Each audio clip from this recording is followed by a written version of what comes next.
காலை தானம் ஜனவரி 11, 2024. தலைப்பானது பரிசுத்த ஆவியின் ஏவுதல். வேத வாக்கியங்கள் எல்லாம் தேவ ஆவினால் அருளப்பட்டிருக்கிறது. 2 தீமோத்தேயு 3:16.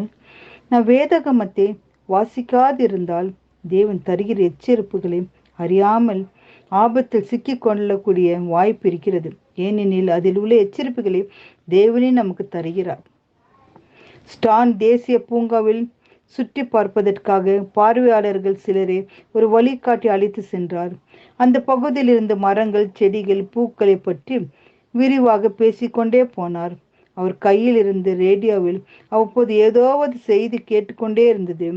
இவர் கூறுகிற விளக்கங்களை மற்றவர்கள் தெளிவாக புரிந்து கொள்ள ரேடியோவில் சத்தம் இடைஞ்சலாக இருப்பதாக நினைத்த அவர் ரேடியோவை அணைத்து விட்டார். அதனால் அப்பகுதியில் அலைந்து கொண்டிருந்த ஒரு காட்டு கரடியை பற்றி ரேடியோவில் சொல்லப்பட்ட எச்சரிப்பு கேட்க முடியாமல் போயிற்று. விளைவு பெரிய ஆபத்தை சந்திக்க நேரிட்டது. தேவன் தருகிற எச்சரிப்புகளை நாம் கவனிக்க வேண்டும். தீர்க்க தரிசனங்கள் தங்கள் விருப்பத்தின்படி வேதாகமத்தை எழுதவில்லை. ஆவியானவர் தூண்டுதல் படி எழுதியிருக்கிறார். எனவே அது தேவனுடைய புத்தகம். வேதாகமத்தில் உள்ள எந்த தீர்க்க தரிசனமும் சுய தோற்றமான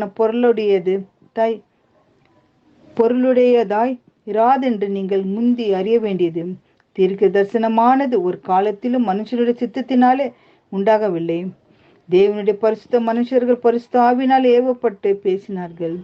மேலும் தேவன் நமக்காக செய்து வருகிற ஆயத்தங்களை வேதாகமத்தில் காண்கிறோம். தேவன் தம்மில் அன்பு கூறுவர்களுக்கு ஆயத்த பண்ணினவைகளை கண் காணவும் இல்லை, காது கேட்கவும் இல்லை, அவைகளுக்கு மனுஷருடைய இருதயத்தில் தோன்றவும் இல்லை. நமக்கோ தேவன் அவைகளை தமது ஆவினாலே வெளிப்படுத்தியிருக்கிறார் என்கிறார். 1 கொரிந்தியர் 2:9-10 வாசிக்கிறோம். வேதாகமத்தில் தேவன் தம்மை பற்றி சொல்கிறார். மனிதன் இனத்திற்காக தமது திட்டங்களை சொல்கிறார். கடந்த கால நிகழ்ச்சியை பற்றி தேவனுடைய கருத்து என்ன என்பதையும் சொல்கிறார். பூமிக்கு எவ்வாறு சமாதானம் கிடைக்கும் என்பதையும் சொல்கிறார். வேதாகமத்தை எழுதின ஆவியானவரை உதவி கூப்பிடுங்கள். வேதாகமத்தை அறிந்து கொள்ள அவர் உங்களுக்கு உதவுவார். வேதாகமத்தை ரகசியங்கள் நீங்கள் புரிந்து கொள்ள உங்களை அவர் நடத்துவார். தேவனே, உம்முடைய வேதத்தில் உள்ள அதிசயங்களை பார்க்கும்படி எங்கள் கண்களை திறந்தரலும் என்று கேட்டு ஜெபிப்போம். என் அன்பான் நேசிக்கிற நல்ல தகப்பனே ராஜா, கர்த்தருடைய வேதத்தில் ஒவ்வொரு ரகசியத்தையும் நாங்கள் அறிந்து கொள்ள வேண்டும் அப்பா, புரிந்து கொள்ளும்படி ராஜா. அப்படிப்பட்ட ஸ்லாக்கத்தை எங்களுக்கு தந்து எங்களுக்கு வழி நடத்த வேண்டும் என்று மன்றாடி ஜெபிக்கிறோம் பிதாவே. ஆமேன்.